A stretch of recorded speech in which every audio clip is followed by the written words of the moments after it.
Dentro do Tzolk'in estão codificados todos os tipos de energia, matéria e vida que podem se organizar com a informação divina. Se considerarmos a matriz do Tzolk'in como uma unidade e a repetirmos indefinidamente até que voltasse pelo outro lado para colocar-se adjacente a ela mesma, todo o universo poderia ser codificado nessa gigantesca matriz. Para os maias, toda a criação existe quando se aglutina estruturalmente a matéria em uma série de matrizes que suportam padrões de informação de origem divina. Matrizes entrelaçadas, umas dependentes de outras, de uma maneira hierárquica, orientam a propagação da existência. As 260 posições da matriz do Tzolk'in Maia estruturam os diferentes tipos de energia que se manifestam na terceira dimensão do universo. 4 campos, cada um com 36 posições, dão 144 elementos diferentes possíveis da matéria, dos quais 118 estão classificados pela ciência na tabela periódica química. 144 unidades de energia radiante são formas distintas de energia densificada, matéria que se organiza de acordo com uma informação de origem divina, formando a estrutura da matéria na terceira dimensão. 2 campos, cada um com 16 posições de cada lado da coluna mística, representam 32 unidades de energia cristalina. 2 campos nos locais centrais, cada um com 32 posições, dão os 64 aminoácidos, a energia genética onde está codificada a informação humana, o DNA. A forma física do ser humano é resultado da organização de luz e energia, de acordo com uma informação codificada de origem divina. É o que produz a forma de onda de cada um de nós. Os maias nos deixaram o código da luz. Em suas posições centrais está inscrito o código da vida. São 64 combinações possíveis de 4 aminoácidos básicos que têm a informação necessária para replicar a vida inteligente. O Código da Vida registrado no I Ching, um livro em que 2 símbolos básicos formam 64 permutações binárias e cada um representa uma história. Uma linha partida chamada Yin, que representa a matéria, e uma linha contínua chamada Yang, associada à energia. Yin e Yang, 2 elementos distintos que representam as 2 substâncias originais necessárias para replicar um ser humano, em química chama-se purina e pirimidina.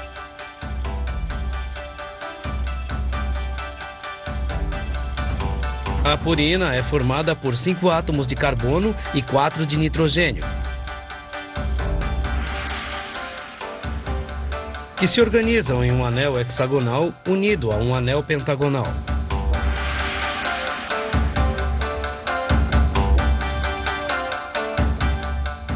Pode ser representada por 2 linhas, como o Yin. Fornece a energia para os processos bioquímicos da célula. Quando a purina reage com o hidrogênio, produz 2 ácidos nucleicos básicos, chamados adenina e guanina. A segunda substância básica, a pirimidina, é formada por 4 átomos de carbono e 2 de nitrogênio, que se organizam em um anel hexagonal. Pode ser representada pela linha contínua, como o Yang. Quando a pirimidina reage com o hidrogênio, produz os outros 2 ácidos nucleicos básicos, chamados timina e citosina. Um par de linhas selecionadas ou uma única linha sólida são a base das permutações. Os 2 símbolos iniciais podem ser combinados de 4 maneiras diferentes, representando a adenina, a guanina, a timina e a citosina.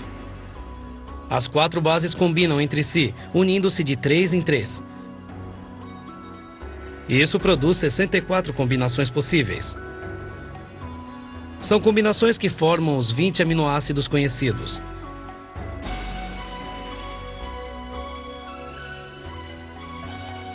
A união dos aminoácidos em moléculas forma as proteínas, que são a matéria das células.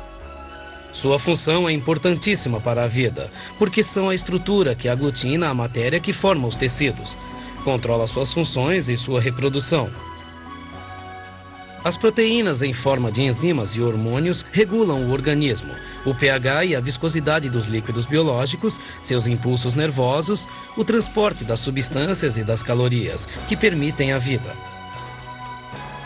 como anticorpos e antígenos, defendem o organismo.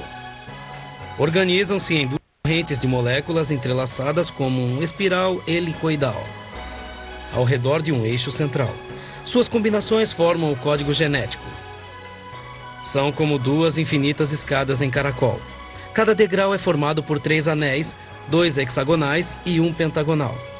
Esta combinação de substância, chamada DNA, ou ácido desoxirribonucleico, encontra-se no núcleo das células. Para a reprodução, estas duas espirais se separam e cada uma sintetiza a espiral complementar a partir de substâncias livres, proporcionadas pelo meio celular, armando-se a partir da original 2 novas espirais duplas. É um processo como o negativo positivo de uma fotografia. Com qualquer uma das duas pode-se armar a outra. O ser humano se reproduz desde uma célula original, o óvulo feminino, que é fecundado por um espermatozoide masculino. Divide-se sucessivamente, multiplicando-se exponencialmente em um processo chamado mitose. A célula original se divide em 2 células. Estas 2 se dividem por sua vez em 4. As 4 se dividem em 8, depois em 16, 32, 64, multiplicando-se até se formar 1 trilhão de células, que dão a forma a um corpo humano adulto. Um ser humano é formado por 2 substâncias básicas que combinam entre si, purina e pirimidina, para gerar 4 ácidos nucleicos, que combinam entre si para organizar 64 aminoácidos. Os aminoácidos combinam entre si organizando proteínas, que combinam entre si para formar as células, que por sua vez se organizam para formar os tecidos dos órgãos do corpo do ser humano. Das 64 combinações, apenas 20 são ativas ou funcionando nos seres humanos. As outras 44 são inativas, são como programas de computadores que não estamos usando. No entanto, já começaram a nascer milhares de crianças em diferentes partes do mundo que têm 24 aminoácidos ativos no núcleo de suas células. Ou seja, está havendo uma ativação de 4 aminoácidos adicionais na estrutura básica do ser humano. Essas crianças nunca ficam doentes. Nascem com um super sistema imunológico e com faculdades psíquicas fora do normal. Não precisam de enfermidade e do medo como uma forma para que entendam a vida. Começaram a aparecer na China e já estão sendo chamadas de crianças índigo. Com o simples toque em um livro, elas podem captar e dizer uma frase qualquer de qualquer página e podem movimentar objetos à distância. Comunicam-se entre si telepaticamente e têm uma incrível harmonia com o ambiente em que vivem. E isso transforma o DNA em uma ponte para se passar de um nível de luz ou energia para o seguinte. Essa é uma passagem que todos os seres humanos que vivam na Terra, no amanhecer da galáxia, terão experimentado. A transformação do ser humano, ao encontrar em seu interior paz e harmonia, o colocará em uma frequência de vibração mais alta, que corresponde ao amor, potencializando-o para pôr para funcionar esses aminoácidos inativos. O controle de níveis de energia mais altos, como resultado desse processo de harmonização interior, permitirá a transformação física e mental do ser humano, ativando substâncias que potenciem novos sentidos. A estrutura do DNA encontra-se na parte mais alta da matriz da consciência do planeta e da raça humana,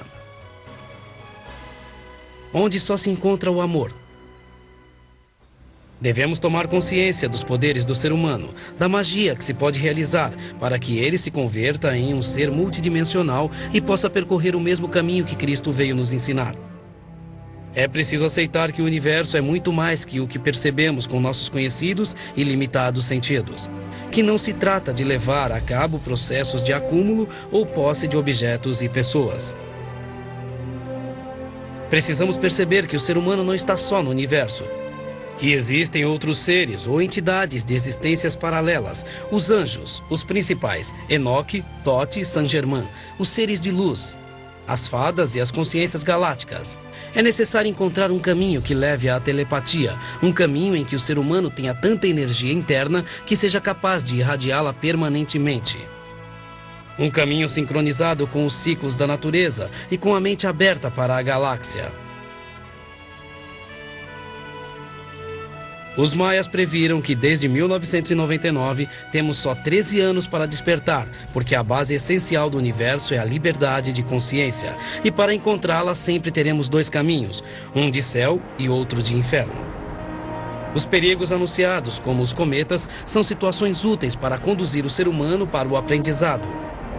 As situações difíceis existem na vida do ser humano para que seja atingida a compreensão, porque só através dela poderemos nos sincronizar com os ritmos da natureza, da Terra e da galáxia. Veremos a 7ª profecia maia. Ela nos fala da passagem de nossa consciência para uma nova dimensão, onde controlaremos níveis mais altos de energia, onde viveremos em sincronia com o planeta, em um universo de paz e harmonia. Acompanhe-nos em nosso próximo encontro.